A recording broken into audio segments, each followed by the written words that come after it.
So it's probably worth doing a little talk on my first impressions on the bike. I'm definitely glad that I took this out off-road first because that was so much more fun than riding on the road. This bike is literally a dirt bike. I mean, you're hitting fifth gear in at 30 miles an hour. So, be advised, if you look at videos of the DR2000, the Suzuki, which this is basically a clone of, people are they're stretching to hit 65, and that's kind of where I can see this bike ending up. I don't want to get the revs too high just because it's still, I only got 20 miles on it right now. But in terms of the low end, the torque is really, really good. I mean, I had no problem going up hills like this, where there's a friggin' tree stump at the top, right over the. No problem. First and second gear off road are just top notch. And then third gear when you're on the train bed, the old train track bed, it was just great. On the road, I mean, like I said, it's your 1, 2, 3, 4, 5, before you even get out of the intersection. So in terms of getting out of the way of some vehicles, I kind of felt like I didn't have enough power, because also I wanted to keep the revs. I don't want to open it up too much. But I mean, it's totally usable. I'm just saying, don't expect this to be a street bike because it's 229 cc's. Even though it is only 300 pounds, it's very nimble. The power on the road is going to be lacking in a way. I mean, I've been driving a 79 Honda 400, which was pretty underpowered too, but that thing, definitely was better suited for, the 50 mile an hour secondary roads around here. So I'm not sure if I'll be able to take this thing out on the parkway ever, which is minimum you got to be doing 70 miles an hour to even keep up.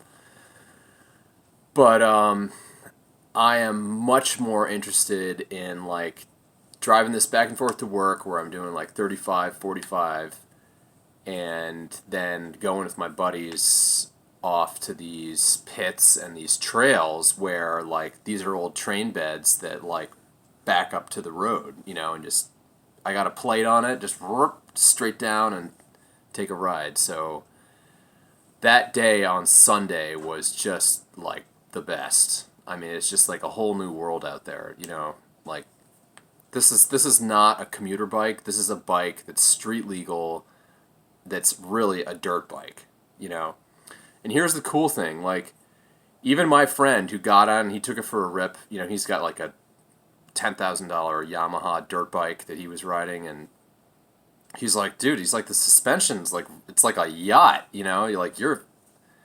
you can really hit the bumps. And that's what I realized right away. I was like, I don't know how this thing is going to handle on the road because the suspension is so spongy off-road. Well, let me tell you, I don't know if there's some technology behind that suspension, but at high speed, this bike is tight. I don't know, I can't believe it, but it's you're feeling every bump and you have tons of control, and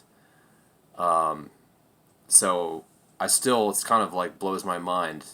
I'm thinking about this while I'm riding it tonight on the road. It's just how was it so spongy on off-road, but now it's tight on-road.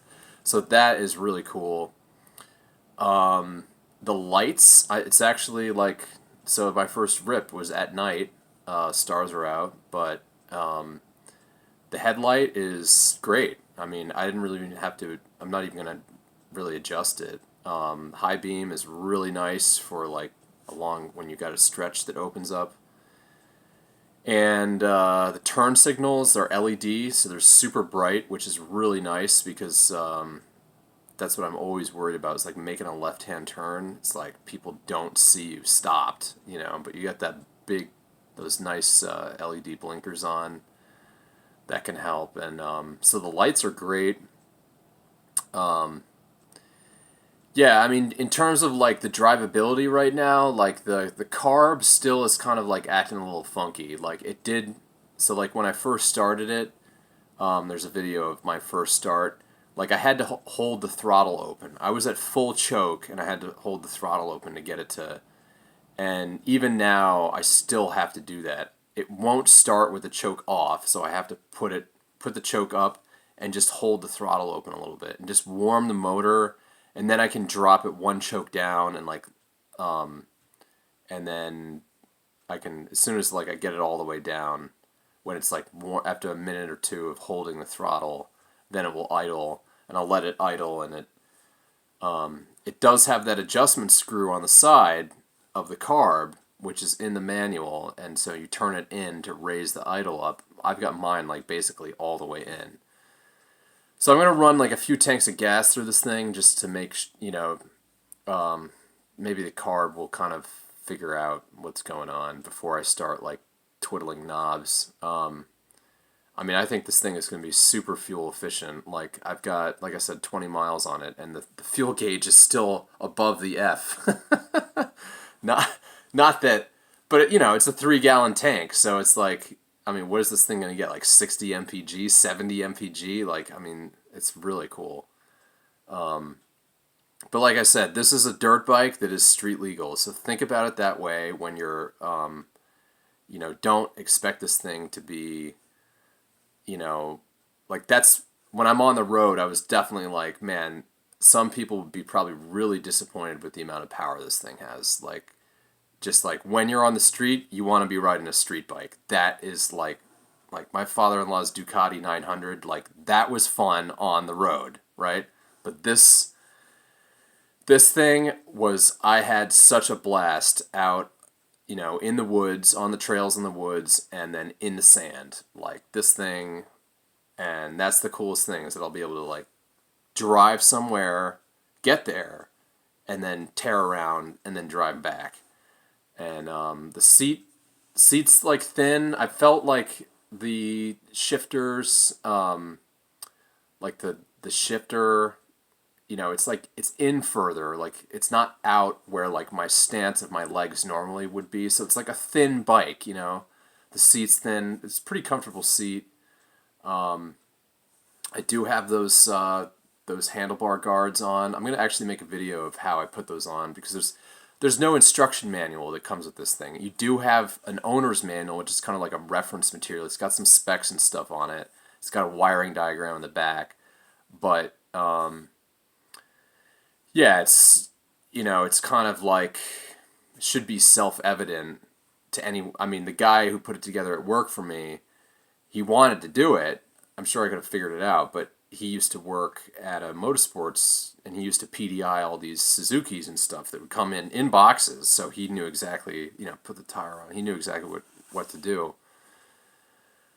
But yeah, so I'm going to show you how to put those handlebar guards on, because there's no assembly instructions for that. It's kind of like a puzzle a little bit, and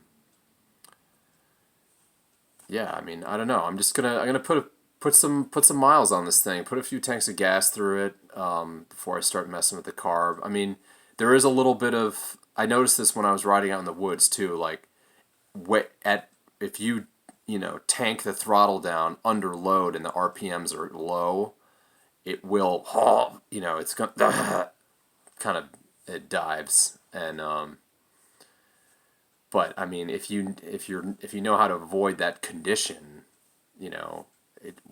it's like not a problem. It's not like it's stalled out or anything on me, but it's just, so stuff like that we're gonna look into. I mean, I could see maybe even putting like some people were putting Mikuni carbs and stuff on this thing, but it's like, literally, this is a $1,300 motorcycle. Like, what do you want? It's like, it just blows my mind. It's just so cool, because, I mean, like I said, I had a 1979 Honda 400, twin, right? And it was just like, when you're dealing with that era, fuses, glass fuses that like catch the friggin' fuse box on fire because there's so much resistance in the fuse holder, they get so hot, blowing bulbs out because the alternator's trying to overcome the voltage drop in the fuse box, and so it's outputting 16 volts. Stupid crap like that you just do not have to deal with on a new bike. This has one fuse, has a 10 amp fuse. Yeah, so I mean, having a new bike, new technology, and then just no corrosion. I'm not dealing with the corrosion factor, the rust factor. It's just not there. New tires. One thing about the brake, the front rotor does seem to have some run out. Like I said, I'm gonna put some miles on this thing, burn it in. Like let's get that rotor. Maybe it'll true itself out. But I do have some pulsation, which is not too excited about. But if I had to mess with it, maybe I could throw it on the lathe. Maybe I could get a parts warranty on one. We'll check it out. Also, the rear drum brake is just needs to be massively adjusted. It's not even engaging. We were having problems with it out on the in the woods too, but we thought it was just because the rear wheel was locking up in the sand when you'd hit the brake, so it felt like it wasn't working, but it actually was, which is true. But you can really feel out here on the road that it's just not doing anything. So I'm gonna tighten that up. Hopefully everything is groovy inside the drum, or it's just breaking in. Like this has got 20 friggin' miles on it, so I'll let you know how it is at 300 when I change the oil, and then my buddy's probably got some GoPro footage. We'll be back out there. This is like I've been opened up into this. It's a whole new world. When I got my little motorboat, I got some funny videos about the titling process on that when I bought it with no title. Basically, you get out into even with something that's like entry level, you get out on the water, it's like a whole new world. You get on a bike that is off-road capable, that's geared for off-road, for like climbing mountains. You get out there, it is a whole new world off-road, and I'm just so excited to explore. Even here in New Jersey, it's just like you think it's just one big spaghetti mess of highways, but there are some really nice places to ride. And when you got that plate on there, according to a friend of mine, the worst case that you're going to do is you're going to get a ticket for trespassing, instead of them impounding the bike, So we're going to be respectful and, keep the sound level down. It's got, if you're in fifth gear doing like 30 miles an hour, that thing is quiet.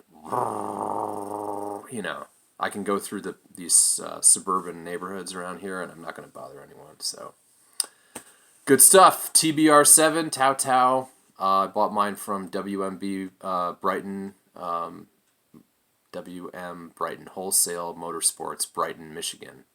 And that guy Carter, thanks a lot, man. Appreciate it.